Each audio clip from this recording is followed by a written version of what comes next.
Welcome into another edition of Pete's Pigskin Preview presented by RiverLand Roofing. I'm Neil McCready. That is MPW Digital football expert Pete DeWeese getting ready for the regular season finale. It's the Egg Bowl. Ole Miss now ranked 12th in the country, coming off of a 35-3 victory over the Fighting Warhawks of Louisiana Monroe.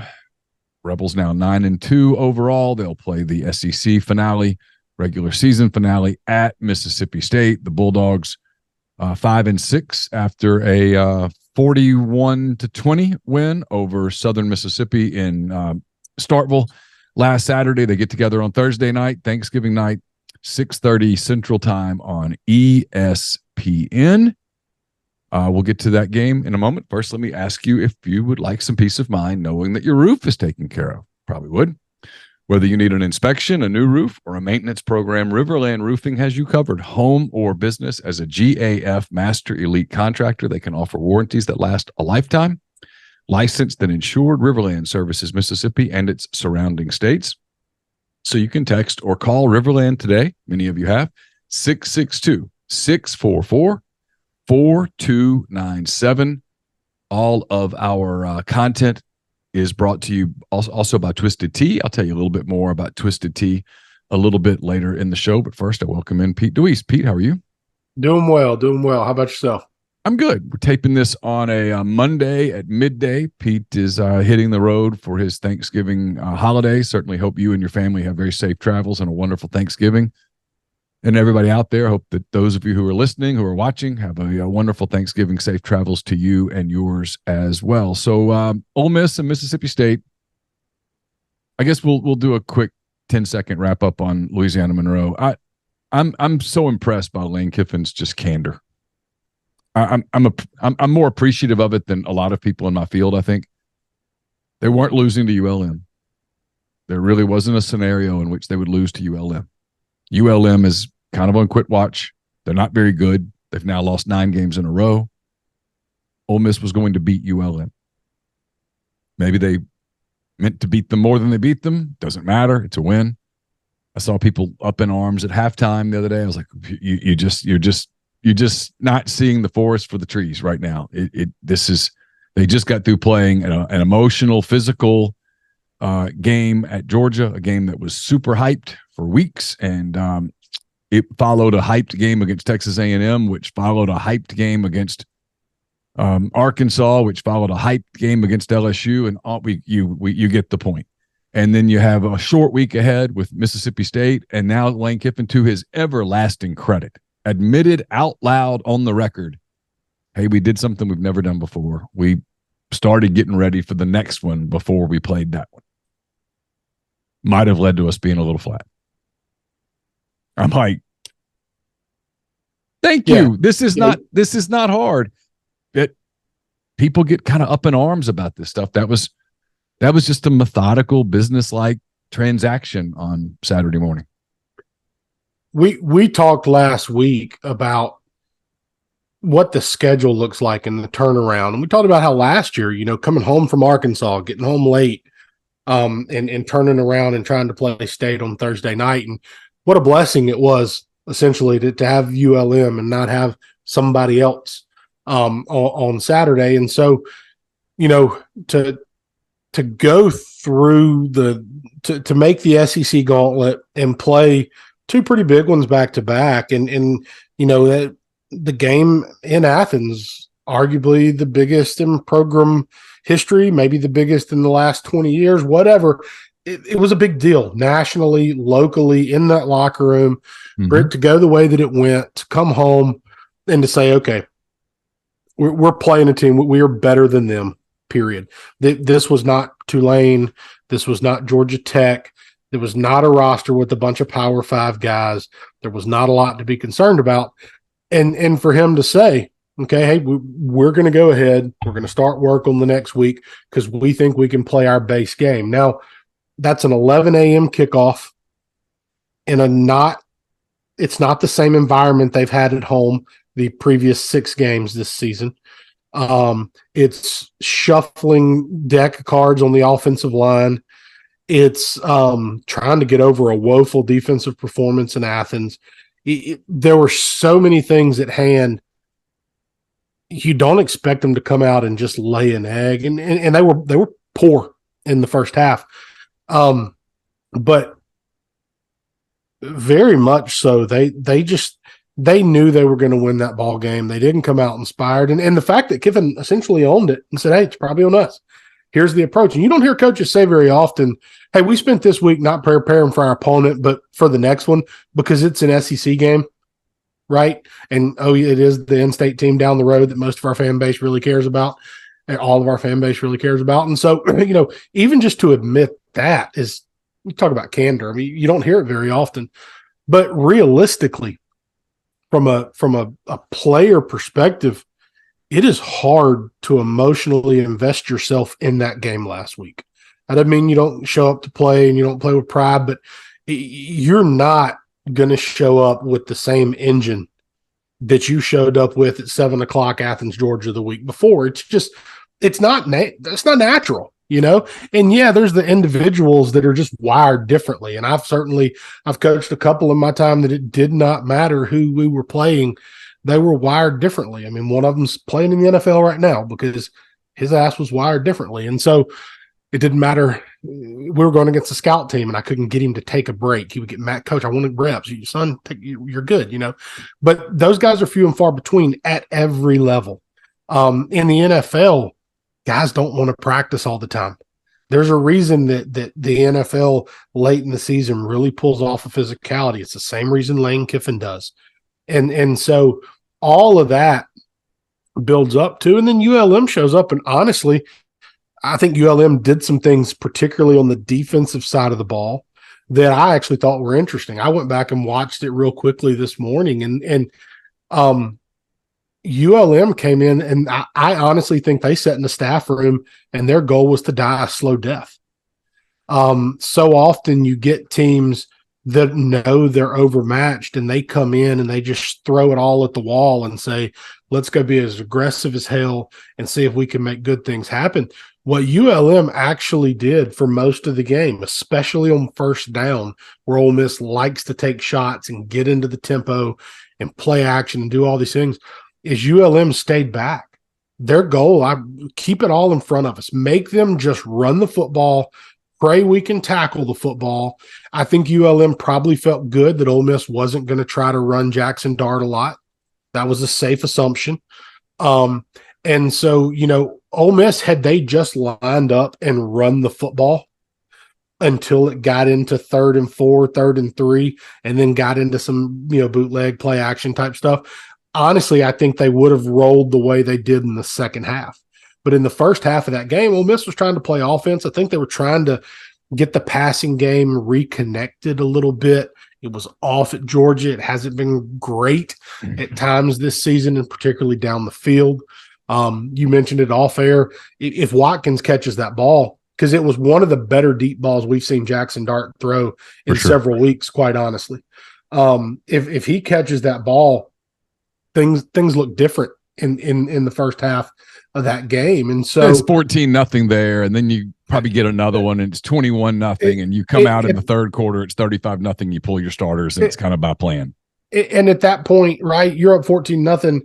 You get another stop. Does ULM get more aggressive and give you the chance to take some of those down the field shots that you like to take when teams are being aggressive? And so, watching it this morning and live, I thought it, but you can't see everything on the television copy. And so watching it this morning on the coach's copy, just how much too high they didn't add extra guys to the box. And that's why, the first play of the game, Ole Miss gives up a sack because ULM plays cover 4. Ole Miss is trying to take a shot. They keep everything in front of them. They actually had a guy wide open. Ole Miss was just honestly poor in the protection. The left guard pulls. There's a guy off the edge. He gets upfield, comes right back around and is able to make the play. And so certainly not the start you wanted with your Ole Miss, but if there's any better execution by the left guard there, who again – probably wasn't expecting to have to be dialed in to beat ULM, which probably, he should have been. We all want to say he should have been. But if he executes the first play of the game is a 40, 50-yard gain to Jordan Watkins, I think it was Watkins. It may have been Harris, but he's wide open. But Dart just doesn't have enough time. So they come out the next two plays and they hand the ball off, 9-yard gain, 8-yard gain. And had Ole Miss just done that the entire first half, they probably could have. There was the fourth down stop that ULM got where they rolled the dice. And that is one thing I will say, and this, plays a major role going into Thursday. On the coach's tape, particularly the end zone copy, you can see examples of the offensive line not communicating or not being on the same page. And some of the stops that ULM got, it is clear as can be where you see one guy communicating and pointing and like a left tackle trying to tell his guard where to go. And then the guard goes to help the center when the tackle's expecting him to turn out on a 4-eye. And so I think that's a big piece, so that's part I would wonder how much time do they actually spend looking at ULM's defensive front versus how much time did they spend looking at Mississippi State's? And is that part of the reason you get a lot of bust early in that game? It's a very real thing. And so especially when you're playing man down, and I kind of said it last week, especially on the offensive line, anytime losing one causes you to move two or more, it's a problem up front. Yeah, it really is. And so, and that's where Ole Miss has played the last couple of weeks. And so I'm not concerned about their ability or their desire to show up and play on Thursday. This isn't last year where this Ole Miss team had some clouds hanging over their head, right? Last week was, I think, an anomaly from anything you've seen from this Ole Miss team all season. Yeah. That being said, how they show up, particularly on the offensive line, but also defensively, they've got to be better against the run. That's what's going to make the difference on Thursday. As we start to transition to state, what's interesting is I get frustrated with it. It's a media narrative that this is a different game. This game has a different intensity, and sometimes players play along with the media on this because they kind of feel like they're supposed to. And with Kiffin, though, you get kind of a transparency that no, they have. It's not just a word. You mentioned pro mindset. Pro mindset means you approach week 7 the same way you approach week 12. Kiffin's biggest obstacle in his mind this week is not the emotion of the Mississippi State game or the rivalry. It's Sunday's different. Now, which means Monday must be different, which means Tuesday is different, and Wednesday's the day before a game, and Thursday you play instead of having a walkthrough. And so we have these routines, and we've got to shake those up, and I'm worried about that. That's his mindset. That's where his mind is. He was asked Monday, are you, going to discuss the emotion of this game with your team? And his answer was no. No. I mean, they know who they're playing. They know the deal. They lost last year. They want this game, but no, that's not something that they bring up that gets discussed among players, or it doesn't.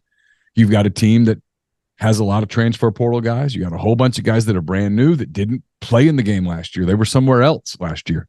And so there's no point in really diving into all that. That's stuff that other players can say to other guys, hey, this is going to be a little different. It's a little, whatever. But here's the thing, and I'm going to write this probably, and you and I'll talk about this, then I'll hand it off to you, is whether some Ole Miss people like this or not, Lane Kiffin, and most people do, but this is a byproduct of it. Lane Kiffin's goal at Ole Miss is to win nationally. It's to make the playoff next year, and most years. It's to compete in that 12-team playoff, to have a shot to get to a national semifinal, to get to a national championship game. Some people outside can go, that's not realistic. That's your opinion. You're entitled to it. It doesn't matter. This is about perception and reality. In Lane Kiffin's mind, it is realistic, and that's what he wants to do. That's his perception, so it is reality inside that building, which means that you can't treat every single game on the schedule like emotional Armageddon. Doesn't work. Won't work. You'll wear a team out. You know that. You coach. Kids are people. You can't do it. So for Ole Miss to get where Ole Miss wants to go, for Ole Miss to get where Lane Kiffin wants Ole Miss to go, the truth is Mississippi State, at least the current machination of Mississippi State, has to become an afterthought. It has to become like Kansas is to Kansas State. It has to just become this, yeah, we're just going to kill you. We're just going to beat you. Yeah, it might get emotional. It might get a little weird and squirrely here and there, but we're going to beat you 9 times out of 10. And Ole Miss has never been able to get there. But that has to be where they're going, and that's where Kiffin's trying to get it. So I don't think it's that he's distancing himself, Pete, from the emotion of the rivalry. He knows it's a big rivalry. He knows it matters to the people inside the state and the people inside the building, and he knows that Mississippi State's going to want to spoil their season and knock them out of the of New Year's Six chance and probably knock them out of the Citrus Bowl depending on the outcome of the LSU game. He knows those things, but he can't. He's not. If he gets into all of that, at least publicly, you get away from the pro mindset thing that you're preaching to your team 365 days a year. You've got to be consistent with your messaging if you want the messaging to truly resonate with your players. And he does. And so I thought it was big when he, before the Georgia game, admitted, hey, I've approached this Alabama thing differently. And I've done the exact opposite of what I tell them I want them to do. And I've freaked out, and that's made them freak out. So this week, it's process. We're getting ready for Thursday. We'll go play Thursday. And then after that, we'll look up, and they want 10 wins badly because they want to win a bowl game and win 11 for the first time. He wants to sell that, and he wants to have momentum going into next season because next season is going to be a completely different season than any season we've had before because it's a 12-team playoff. It's different than a 4-team playoff where Ole Miss was eliminated from the 4-team playoff against Georgia. That was it. No more. If there were a 12-team playoff this year, they're playing for it. They're playing for it. Thursday's really big, and then on Friday, assuming you win, everybody's putting on their hog hat and their Michigan State hat, and they're just begging for an upset. They're hoping for chaos, right?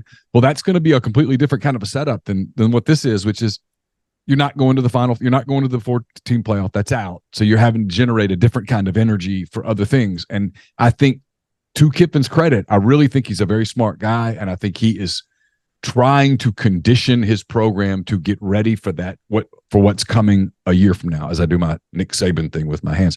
That's what he wants to do. I do think he's forward thinking. I don't think he's obsessed over the rivalry aspect of this because he knows he has to get past that for his program to max out. Because as you and I were talking, Ole Miss at its maximum capacity, just the engine just purring like a kitten, right? Like a damn Lamborghini just flying around. You still can't control Alabama, Georgia.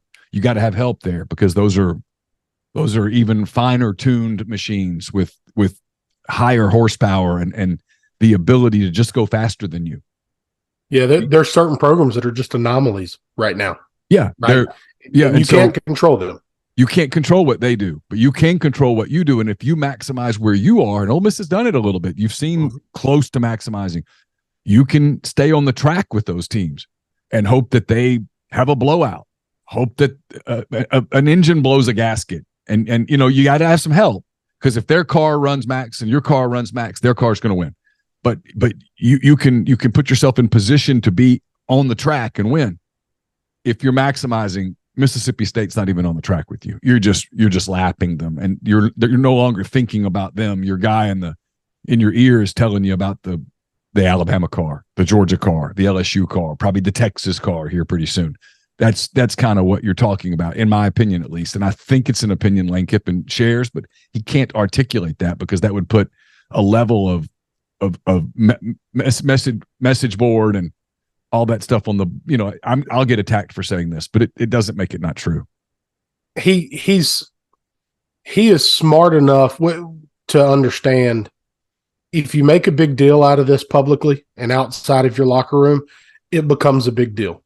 In particular, if you lose, he also knows that you can't just publicly come out and say, we don't respect them and we're treating them just like any other game. Like, He's got to walk that line, right? Because there is one that exists. And, I think an interesting point, too, that I thought of while you were talking, for a long time, a large percentage, maybe not always the majority, but a large percentage of the roster, they were Mississippi guys, or they were guys that whether they were from Memphis or from Birmingham, they were in the footprint of the Egg Bowl and the understanding of what that looks like, and being surrounded with or roommates with guys that were raised hearing about the Egg Bowl nonstop. But you look at the current makeup of the roster and you look at it, not just at Ole Miss, but what the portal has done, right? And what that means for rivalries, it dilutes it a little bit, I think, in a lot of cases, because I'm just going to use an example. I've really enjoyed watching Washington play this year. And one of their best players last year was playing in the Egg Bowl for Mississippi State. And he's going to go play in the Apple Cup next week. What does that mean to him? Because he's not from the Pacific Northwest. Like, for him, it's let's be in the college football playoff. Like, right? That's and I think same deal. You look at the Ole Miss roster, and you look at guys, and guys that were on this team last year. You take a Jordan Watkins who has no ties to the Egg Bowl, but was on the roster last year when they got embarrassed. It probably does mean something to him. But a lot of these other guys that are playing a lot of football for Ole Miss right now, what does this game mean to Trey Harris? Hayden Priestcorn was asked about it, and he was like, I've already played them a couple of times when I was at Memphis, and you could tell it. He's a kid from Michigan. You could kind of tell. He's like, it's a big game because we want to get to 10. It's a big game because we want to get to the Access Bowl or the Citrus Bowl. We want to do that. And that was a preseason goal. We want to be able to look back and go, hey, we got double-digit wins. But you could almost see him doing I'll give you a little behind-the-scenes thing, Pete. I won't name the company because it kind of got a little argumentative over the last couple of days.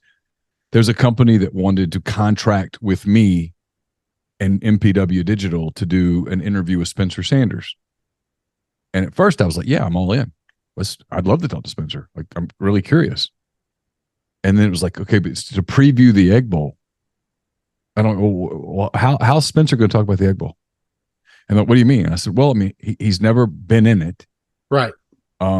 He's probably not playing in this one unless something weird happens. And I'm not going to talk about, hey, do you want Jackson to get hurt? Because the answer to that is no, I don't want Jackson to get hurt. That's not who he is. I was going to, hey, I got to ask him, do you regret this decision? What happened? How did you end up here? And I'm like, the story with Spencer Sanders is really why. Right. Why are you here? Not a criticism. Why are you here? And he's like, no, the guy was like, no, we want him to talk about the game. And I said, well, how can he? He didn't know anything about the Egg Bowl. He can't tell you about the how it feels different or doesn't feel different. Or I'm not doing that. And so it fell apart. In his mind, all he can do is compare it to a Bedlam game that he's played in, but he has no frame of reference for what this is. And that's the case with a lot of these rosters.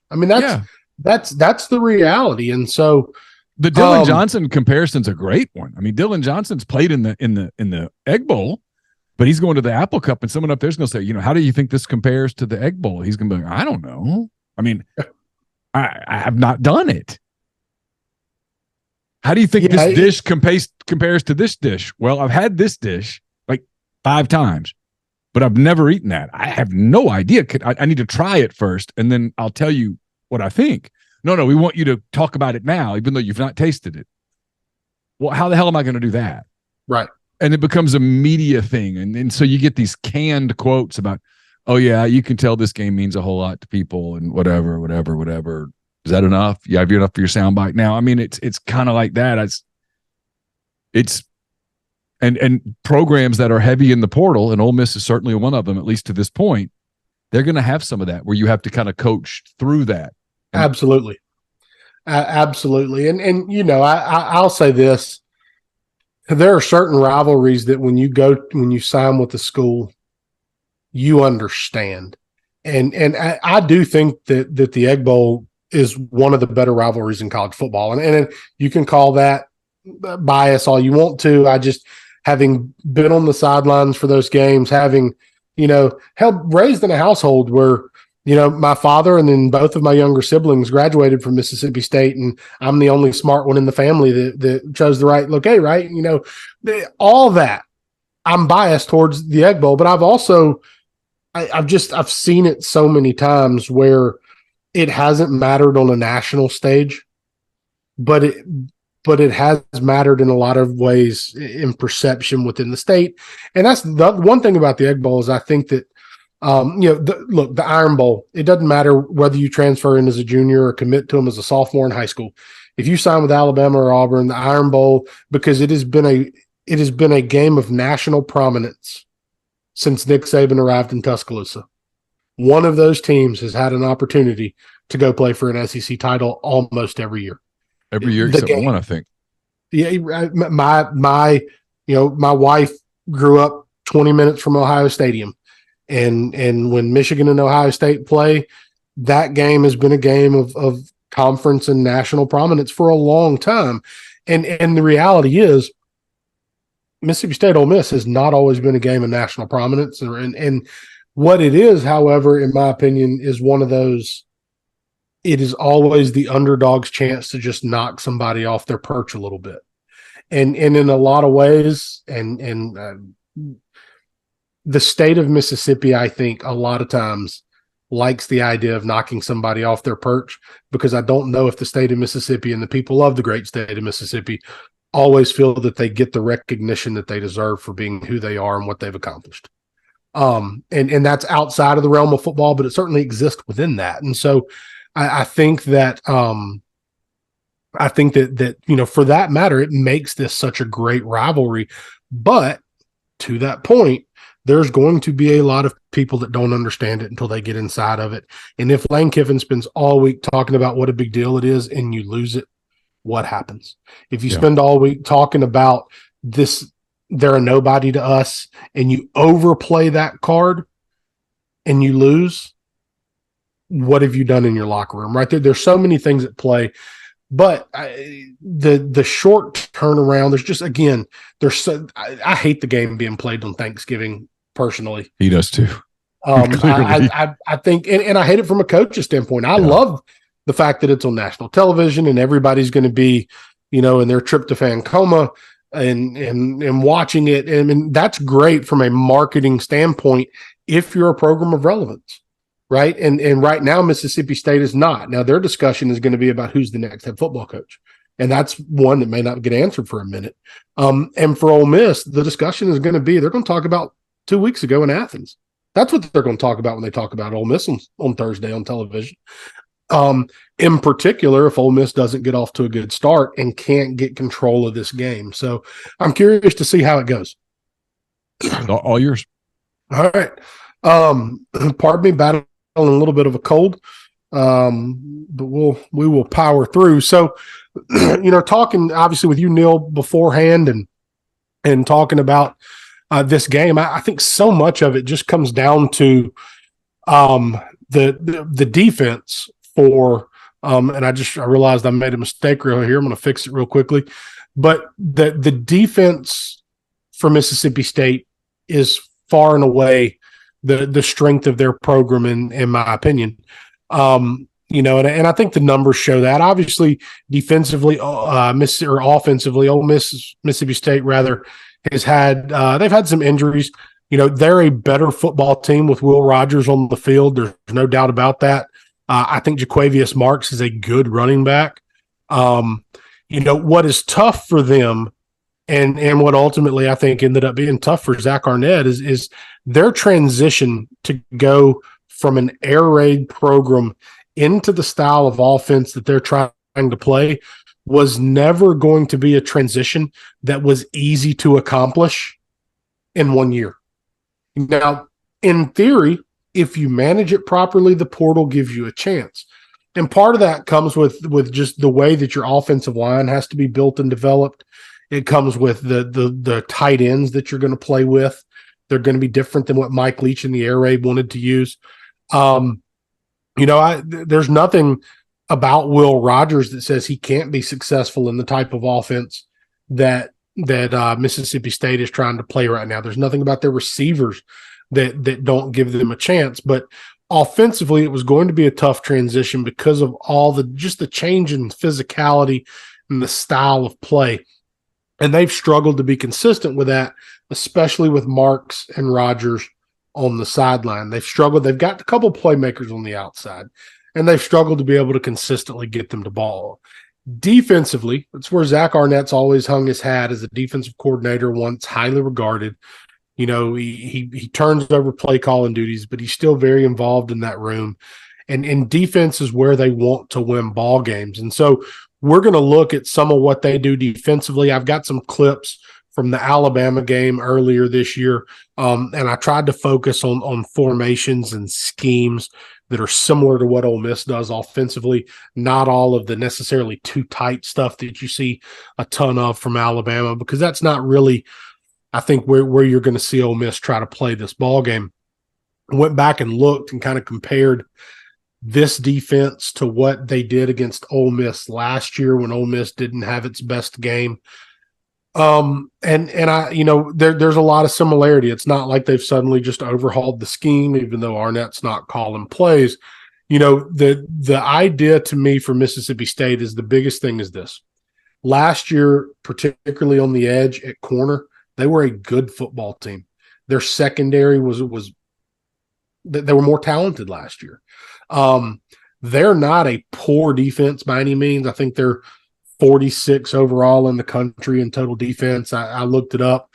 Their two linebackers, Nathaniel Watson, Jet Johnson, have both put up huge numbers. They're 1 and 2 in the SEC in total tackles, but it's not a defense that they don't create a ton of sacks. Ole Miss is ahead of them statistically in the number of sacks created. They're not a defense that turns the ball over a ton. There haven't been a ton of interceptions. And some of those interceptions I feel like are, I know Jet Johnson, I think, may lead the team in interceptions as a linebacker. They're coming underneath. They're not necessarily from the secondary guys. And I think especially if you watched the LSU game, now we've seen LSU torch everybody with their combination of quarterback and wide receiver play, but teams have found ways to attack the secondary when they can manage and kind of mitigate the pass rush that you get from this Mississippi State defense. So kind of give you some ideas. So they base out of a 3-man front, but they're very multiple. They'll end up in some 4-man looks, some 3-man looks. They'll end up in some 5-man looks. But the big thing is they are going to base play with 3 safeties on the field at all times. And sometimes those safeties get very involved in the run game. Sometimes they're going to play deeper and they're going to try to protect a lot of things down the field. So this is first play of Bama's offense. This is in Starkville early in the season. I think it's game 5. And they're going to come out and they're going to play a 2-high shell. So they're going to play some type of a cover 4 look. They're going to enter this safety into the box so that they get an extra fitter. And when they're doing this, and they're going to keep those both safeties deep, which again, it's what ULM did to Ole Miss last week. When they're going to keep both of those safeties deep, then they're going to rely a lot on movement up front defensively to try and stymie the run game. Okay. So here you're going to see that they're going to work twist with their defensive line to try and affect the run fit for the zone blocking scheme here that Alabama uses. Now, no different than the scheme you see a lot out of Ole Miss offensively right here, and you'll see both D tackles are going to work out, both ends are going to work back underneath, and on this particular clip, Alabama's able to get clean up to 44, which is Johnson. Okay, they're able to get clean up to 14, and Alabama's able to spurt this for a little bit of a run. Where Ole Miss has struggled, in particular last week, but even at times during the Georgia game, and we know the talent of Georgia certainly plays a factor, but where Ole Miss struggled last week was in communication on the offensive front, okay? And as I watched it, there were clips where you could see guys trying to talk, and things just weren't getting sorted out the way that you hope they get sorted out. So Ole Miss, when you're running these zone schemes, we have to be on the same page. How are we going to handle this? If you get in a situation where 71 chases 94 right there, you're going to turn a linebacker free. It's the type of thing we saw a couple times last week in the ULM game when the Ole Miss coaches go back and watch that film. Is something that I'm sure that they looked at and they discussed. You watch here, you watch the center for Alabama does a great job. He's trying to work his zone combo, and he recognizes When the tackle goes away and he doesn't get an immediate plug by the backer, he's going to get his eyes back outside to catch the twist.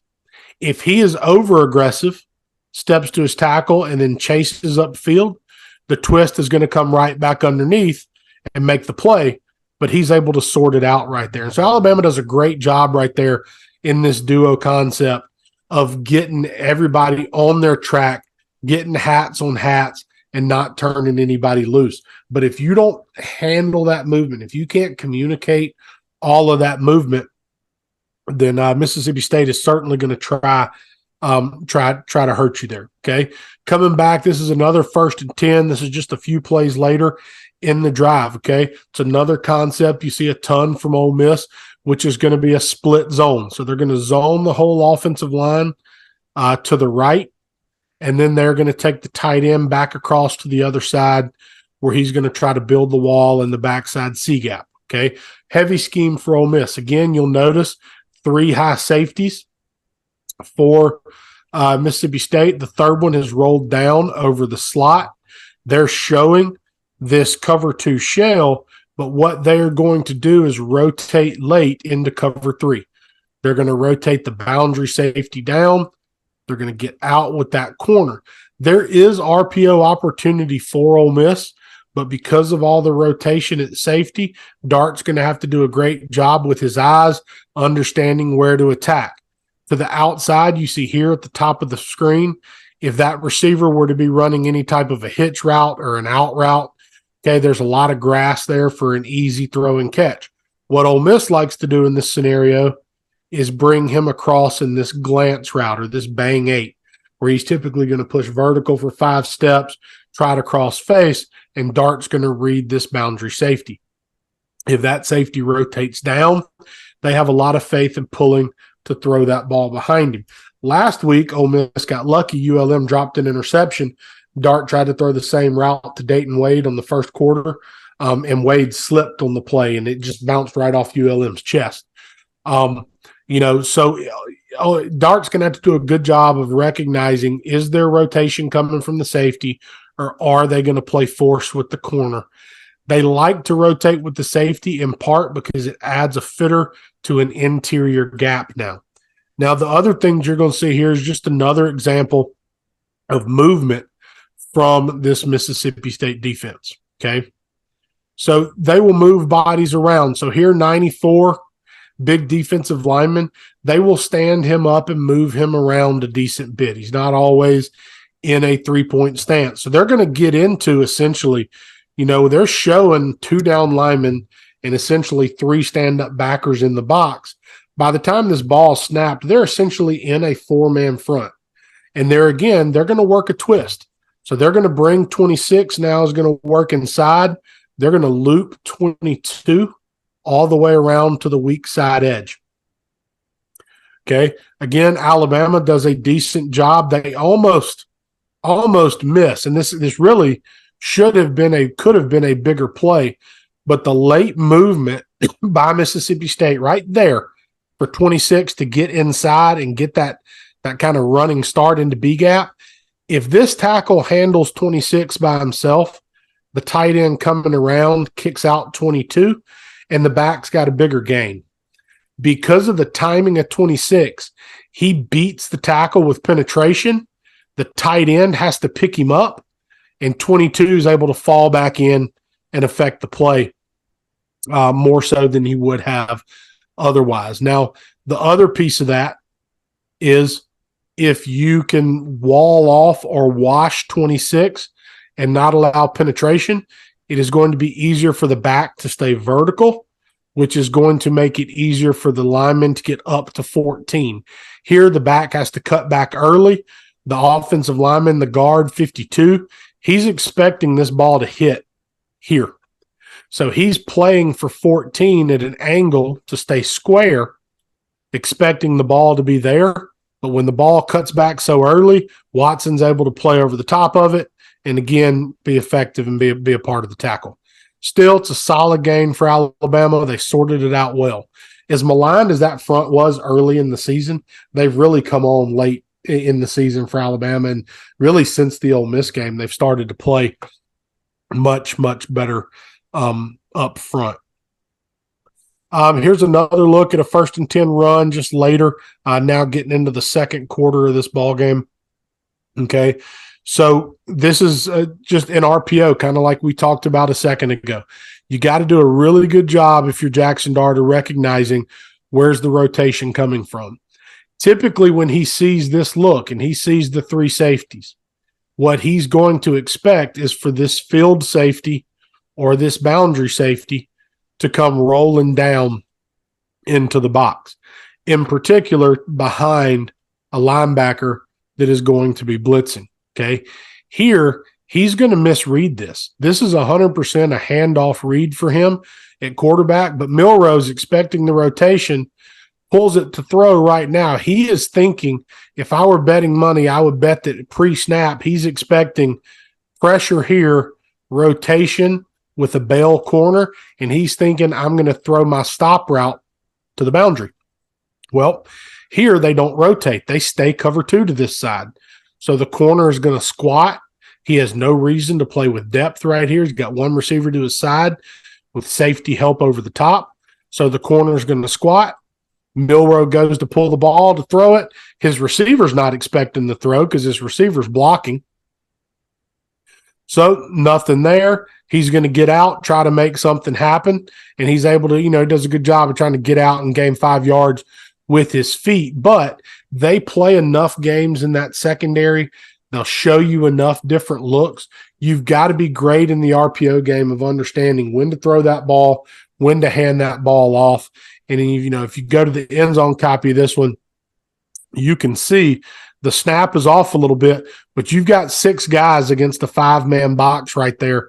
You need to hand that ball off and let your back either make the backdoor cut or jump out the front side of this, because there's nothing about what they presented on the back end that makes it a read. So Ole Miss does a good job, and Jackson Dart typically does a good job of seeing things in the RPO game.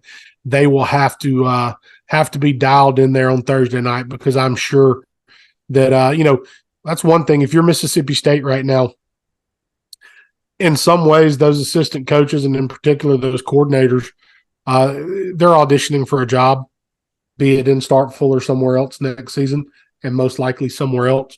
But they also have nothing to lose, right? So they could potentially be very aggressive out of the box, which would not be a far departure from what this Mississippi State team likes to do defensively anyway. So this is a 3rd and 6, and this is where Mississippi State really likes to be aggressive. When they can get you anywhere from 3rd and 7 to 3rd and 4, they like to get aggressive. They like to pressure, and they will play a lot of cover 1. So they'll play man free with a one high safety. This is a 3rd and 6 against Bama in the second quarter. So Bama's going to start, and they're going to use motion here to help show the quarterback for sure what the coverage is. So there's the rotation. You see him coming down. So he is a free safety in the middle of the field, and they are playing man-to-man elsewhere. Okay. They are going to get into the pressure game here, and they are going to work. And it's a common pressure. It's one Ole Miss has seen from almost everybody they've seen. It looks like a 6-man pressure from the jump, but what they're going to do is simulate the pressure, and then they're going to spy with 2 players to actually only end up in a 4-man rush. So they're going to step to secure, make sure the tackle sets to them. He's going to bail out to spy. He's going to pressure, bail out to spy. And then what they're going to do is they are probably going to go outside with him, and then they're going to work a cross dog stunt with these backers where they are going to cross, and they're going to try to catch the late looper coming open in B gap right here. So you see the manipulation of the protection. It shows as a 6-man pro. It sorts itself out into a 5-man pro or 4-man rush. Alabama does a great job picking this up, sorting everything out. McClellan is so good in pass protection. He really is. Oh, yes. I mean, he's he almost loses. Watch him. He almost loses his balance right here. Mhm. He sets. He's square. He's got independent hands right there. He almost loses his balance, and he just resets and keeps his feet going, and it's really impressive. Now, you go back to the wide shot of this, and I said this earlier. Mississippi State is still good up the middle defensively. They're not great on the back end defensively.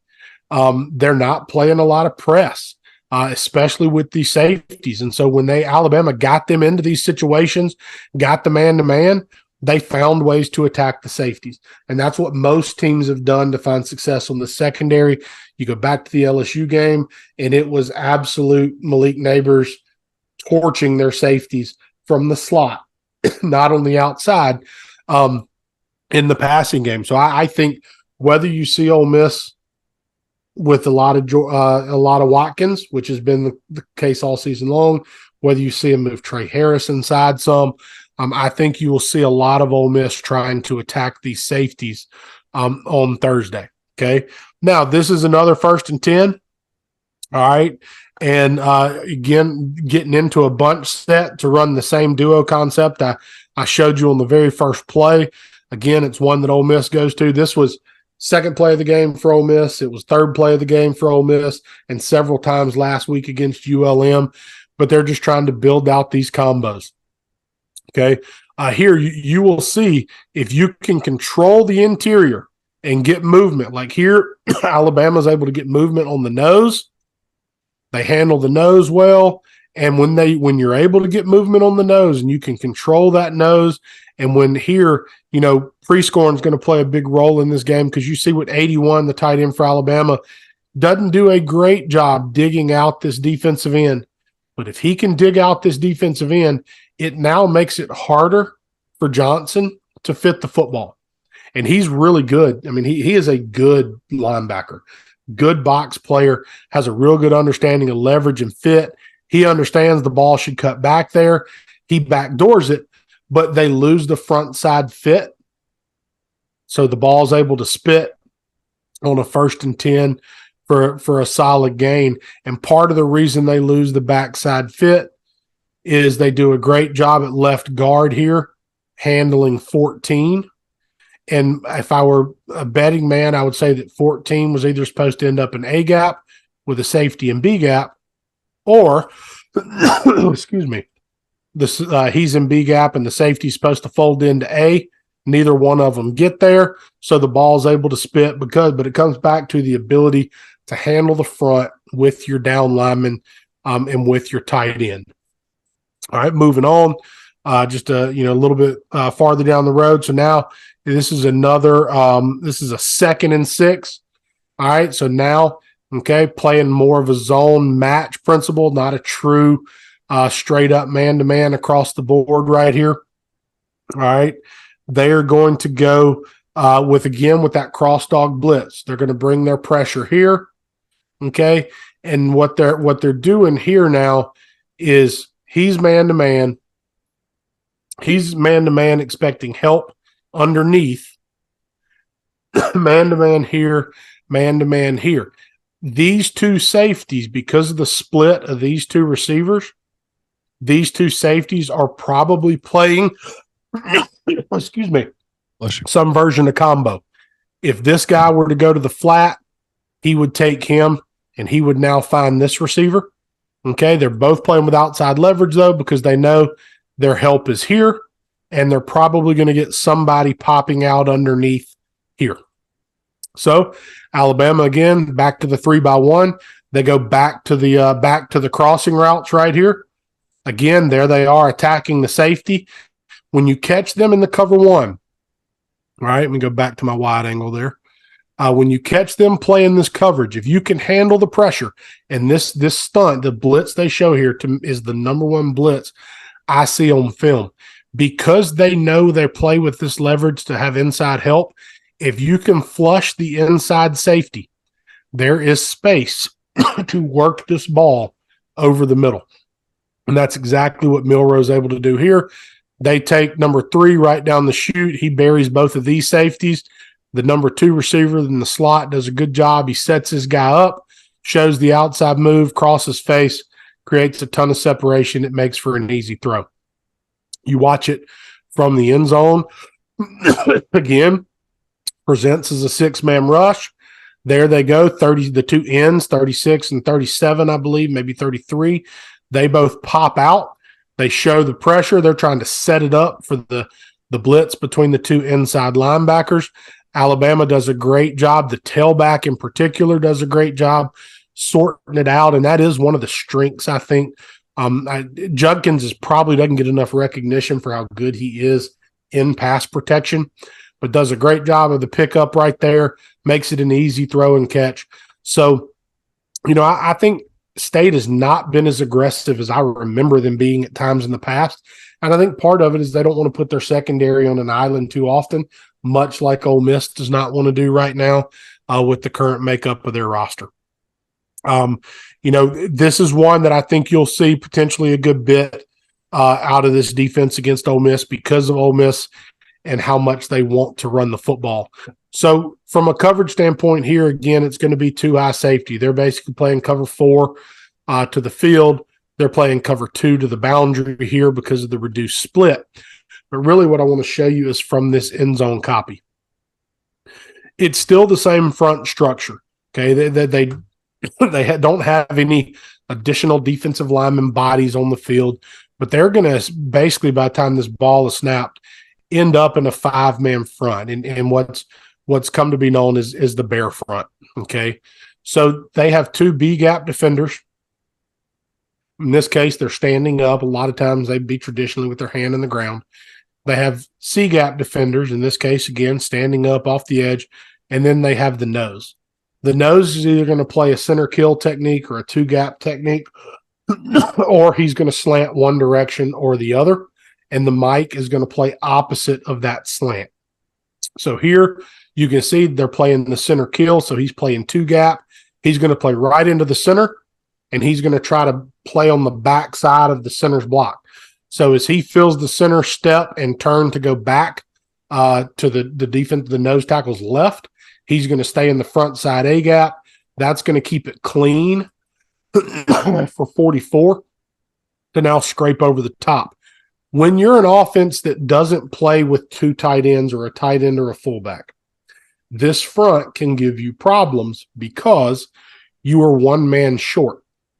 You have 6 blockers here to effectively block 7.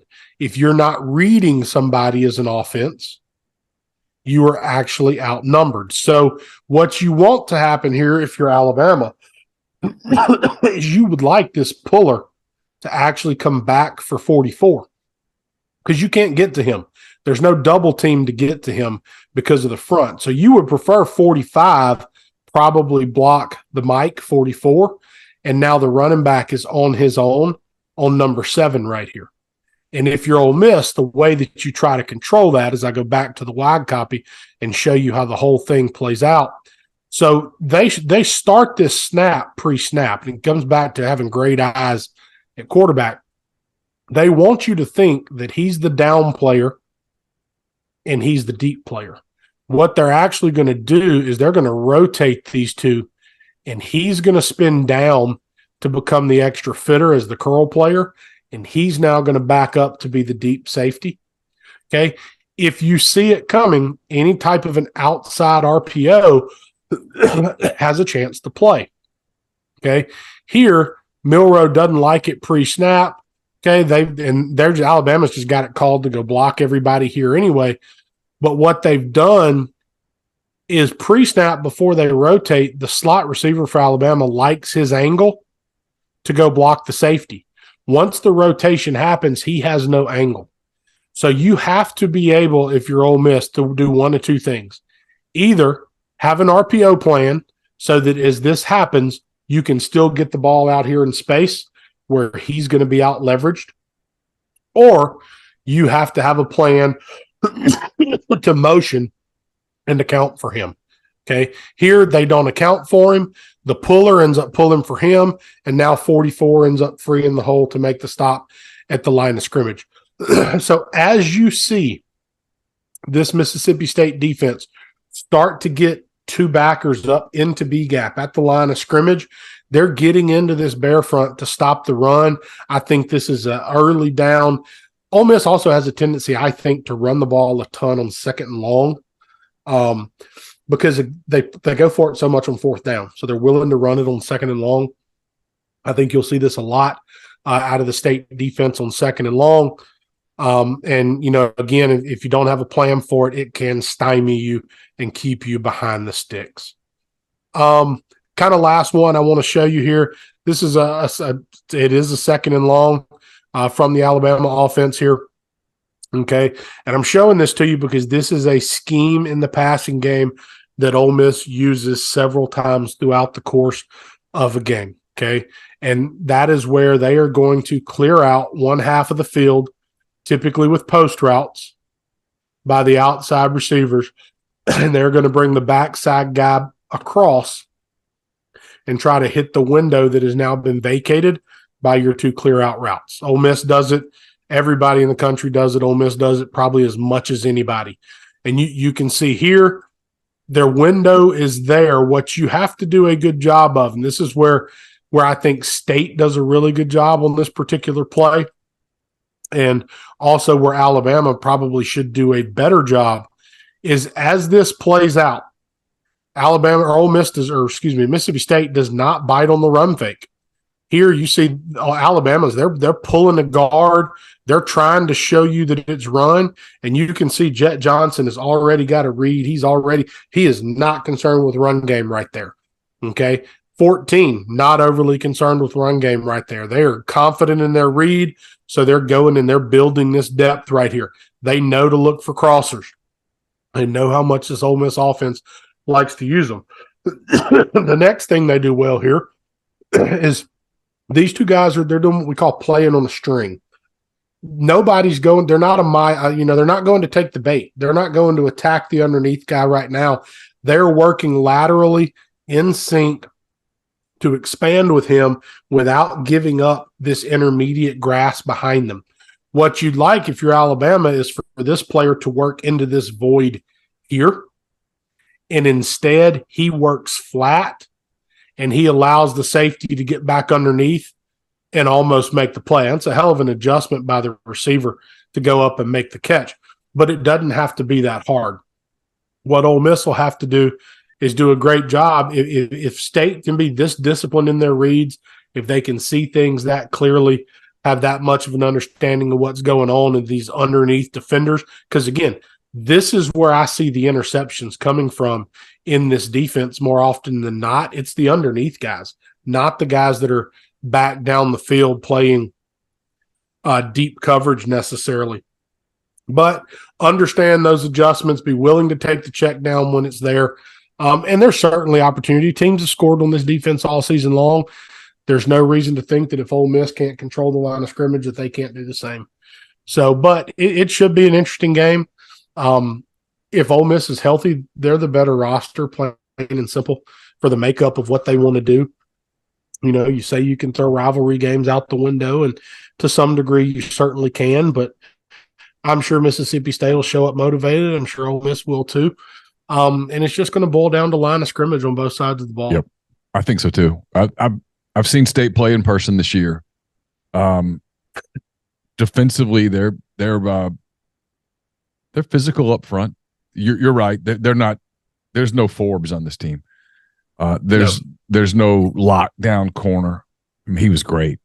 And their safeties. It was the thing Arkansas couldn't exploit that day because they didn't have any vertical passing game. They couldn't exploit the safeties. It was like, what are we doing? And so State started putting 9 in the box, and it's hard for 6 to block 9. It's math, as you've taught us over the last couple of years. A lot of times it's a math equation. Ole Miss can exploit things vertically. They can exploit safeties. And I think as long as they can hold up in protection at the tackles, not get this costly holds, not get the busted stuff, keep Jackson fairly clean, I just think over the course of 60 minutes, they're the better team and they're going to win the game. It's kind of where I see it going.